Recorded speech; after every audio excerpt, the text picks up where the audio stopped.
Bienvenidos a una nueva edición de Palabras Latinoamericanas, el programa de Florial Web, el canal de televisión del Centro Cultural de la Cooperación. Hoy tenemos el placer de contar con la presencia de Francisco Sierra. Francisco es profesor en la Universidad de Sevilla y tiene una enorme experiencia en América Latina, sobre todo en Ecuador, donde dirigió el CIESPAL. Bienvenido, Francisco. Muchas gracias, Atilio. Francisco, tú eres uno de los grandes expertos que hay en la región en materia de medios de comunicación. ¿Podrías darnos un primer balance de cómo está la situación hoy en América Latina, ya con el gobierno de Lenín Moreno en Ecuador, con los cambios que hubo en Argentina, en Brasil? ¿Cómo estamos en ese terreno tan sensitivo para el funcionamiento de nuestras democracias? Podríamos hablar de un proceso de retroceso. Después de una década ganada, América Latina se convirtió en el paradigma de lo que serían los modelos de regulación y de política pública avanzada en derechos de la comunicación. Uruguay, Argentina, primero Venezuela, posteriormente el caso de Ecuador, y hoy vivimos un proceso de retroceso, no solo porque se han derogado muchos de los principios normativos o de las normas que regulaban el derecho a la comunicación, sino porque a la vez el papel que han desempeñado los medios ha sido centrar en el golpismo mediático, el golpismo que básicamente se ha traducido en convertirse en el verdadero partido de la oposición, sea en Ecuador, desde luego mucho antes en Venezuela, pero también en el caso argentino se está cumpliendo una función que no es nueva, que ya se dio en el Chile de Pinochet, en el que el principal grupo mediático, el Grupo Mercurio, de la familia Edwards, cumplía una función de ocultación, de delación, de persecución a toda la oposición, con consecuencias graves para los derechos humanos. Entonces, en ese sentido, el balance de los medios de comunicación en la región no puede ser más negativo. Y en buena medida siempre habíamos defendido que UNASUR tenía que tener un consejo que regulara y hiciera políticas supranacionales, porque la oposición era en el marco no solo nacional, sino supranacional. Los actores mediáticos operaban a escala global, con una estrategia regional de, digamos, oposición a los gobiernos de progreso, y sin embargo estos espacios de integración pues no avanzaron significativamente en políticas con una visión integrada y regional, como sí hicieron algunos actores como la Sociedad Interamericana de Prensa, Fundamedios y algunos otros, digamos, ideólogos de la reacción en la región a nivel global, ¿no? ¿Qué fue lo que impidió que la UNASUR, por ejemplo, adoptara como uno de sus temas fundamentales precisamente esta cuestión que tú decías recién? Una oposición muy acerada de países como Colombia, no querían situar el tema de políticas públicas. Parcialmente se hizo para el tema de telecomunicaciones, el cable que iba a conectar la región con cierta autonomía respecto a Estados Unidos para las telecomunicaciones, en lo más que insistieron. Yo mismo, como director de CIESPAL, pedía al presidente Samper que estuviera en la agenda, pero realmente la capacidad de maniobra o de autonomía del secretario general de UNASUR era limitada.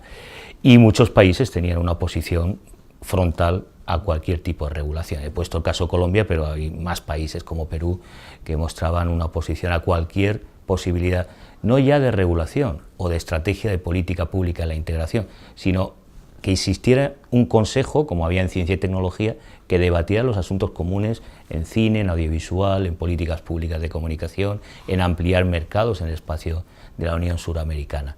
O sea, la derecha está muy clara en la importancia que tienen los medios de comunicación en la formación de la opinión pública, en la manipulación de la opinión pública, y ante ello los gobiernos progresistas se encontraron con enormes obstáculos a la hora de introducir algunas reformas. ¿Cuáles fueron los países donde se avanzó un poco más en este terreno? Bueno, significativamente el caso argentino, que sirvió para los debates que hemos tenido en Europa.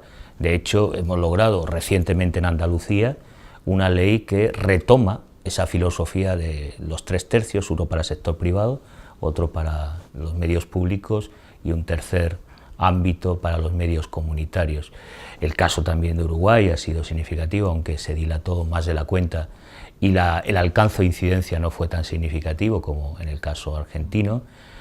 Se comenta también el caso ecuatoriano, aunque quien inició la tarea de articular una política de comunicación fue Venezuela, ¿no?, de manera significativa.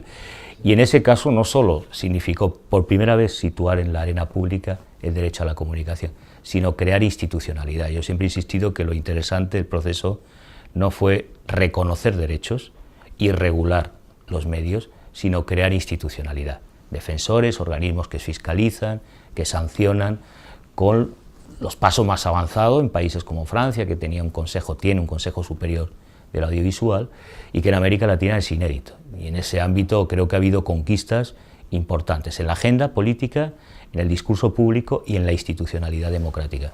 En Brasil la situación, por la información que yo manejo, es que no pudo avanzarse mucho en el tratamiento de una ley de medios en el Congreso. Una crítica que hay que formular al gobierno de Lula es que avanzó como nunca antes en políticas públicas. El sistema de participación ciudadana en Brasil es muy avanzado en salud, en vivienda, en política cultural. Sin embargo, pactó con el Grupo Mariño, con el Grupo Globo, no realizar una ley de comunicación, que fue una demanda de los movimientos populares. Yo he participado en las conferencias nacionales de cultura y siempre había un reclamo de medios comunitarios, de un fortalecimiento de los medios públicos, que es cierto que durante la administración tanto de Lula como de Dilma se fortaleció el sistema público de radio y televisión, pero no se reguló y fueron los actores que organizaron todo, digamos, el relato o la narrativa del golpe hasta hoy día. Es decir, tiene un papel central para entender el proceso de retroceso histórico que vive Brasil.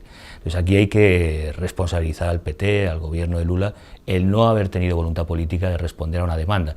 Todos los consejos sectoriales en todos los ámbitos de política pública regularon un proceso de participación, menos significativamente en el ámbito de la comunicación, ¿no? Que no es casual, ¿no? Que no es casual y que ha sido un actor central para entender el proceso de golpe que ha vivido Brasil. ¿En México cómo está la cosa? En México ahora en víspera de la asunción de... En México esperemos que se recupere, aunque sea una tradición relativamente limitada y pseudo-reformista, que son dos interpretaciones las que hay al respecto, si el gobierno de López Obrador va a recuperar esa visión del PRI, de un cierto sector público, los medios activos.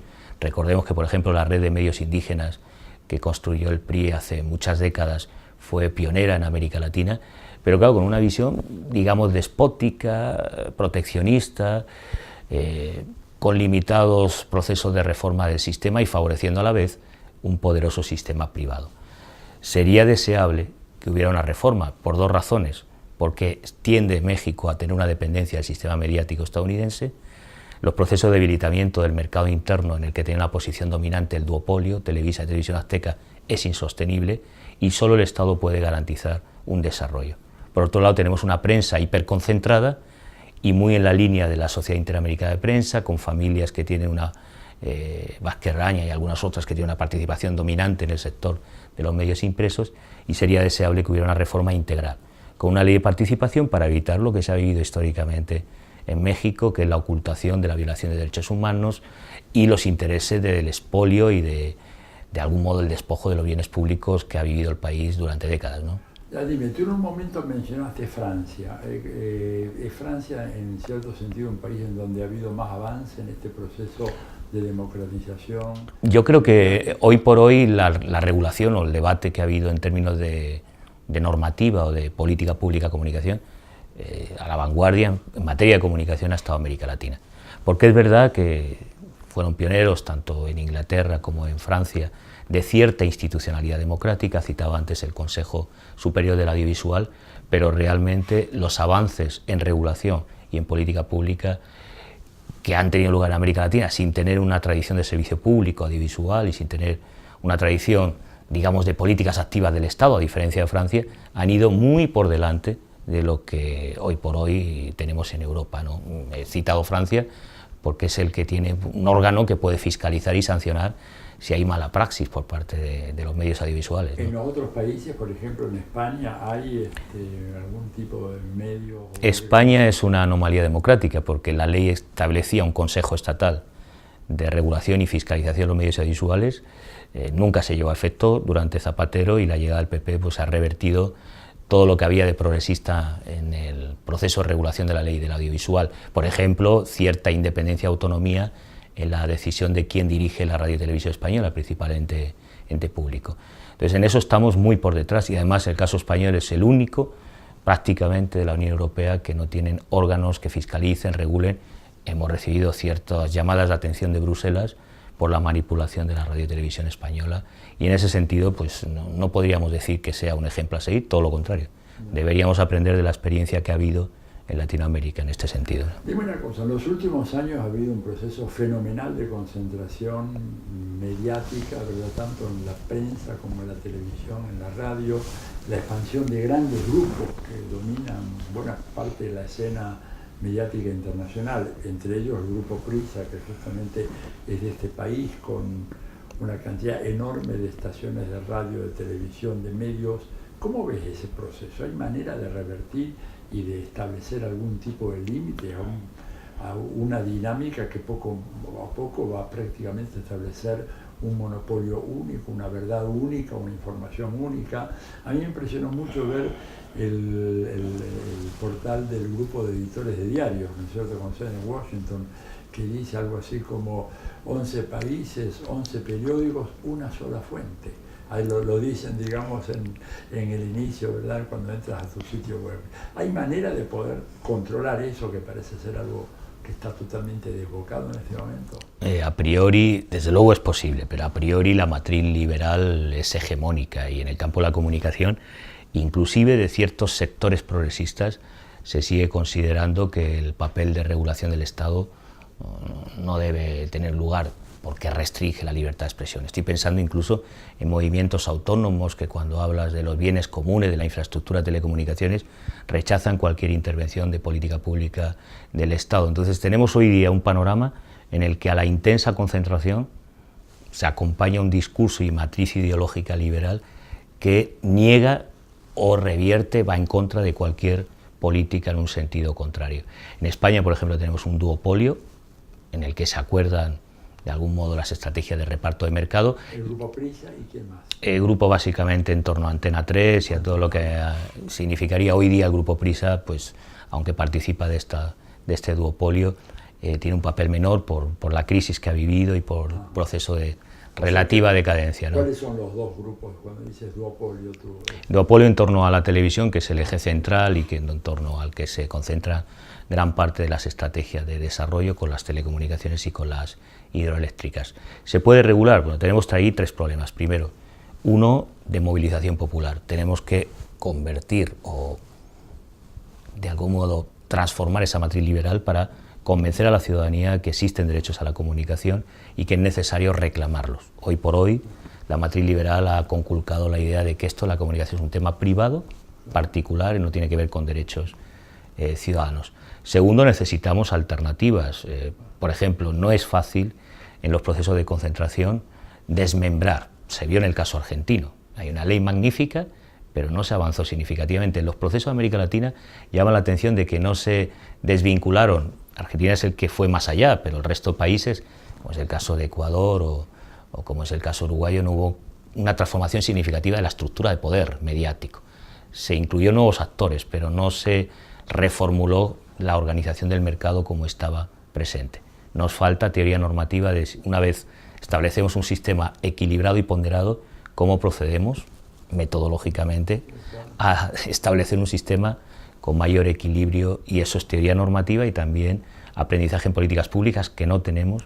En UNLEPIC, en la Unión Latina de Economía Política, hemos debatido mucho, hablamos siempre de la descripción en un sentido de pensamiento negativo, poder, concentración, pero tenemos que dar también alternativas en política pública de, si establecemos una ley, cómo podemos transformar. ¿Que es posible? Es posible transformarlo.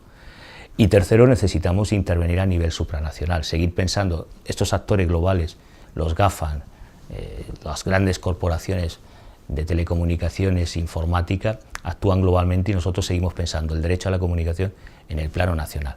Aquí tenemos la Unión Europea, pero la Unión Europea está atacando sistemáticamente el servicio público de radio y televisión, y su relato es un relato dominado por los lobbies de las grandes compañías estadounidenses y por las grandes compañías europeas. Es un relato y una matriz liberal o neoliberal que va en contra de cualquier dominio público en el ámbito de la comunicación, ¿no? Incluyendo la red. Ha habido, por ejemplo, un intento, por poner, disculpa que interrumpa, hubo un intento de crear una red de televisiones públicas europeas para financiarse mejor, para hacer coproducción, para tener un peso importante.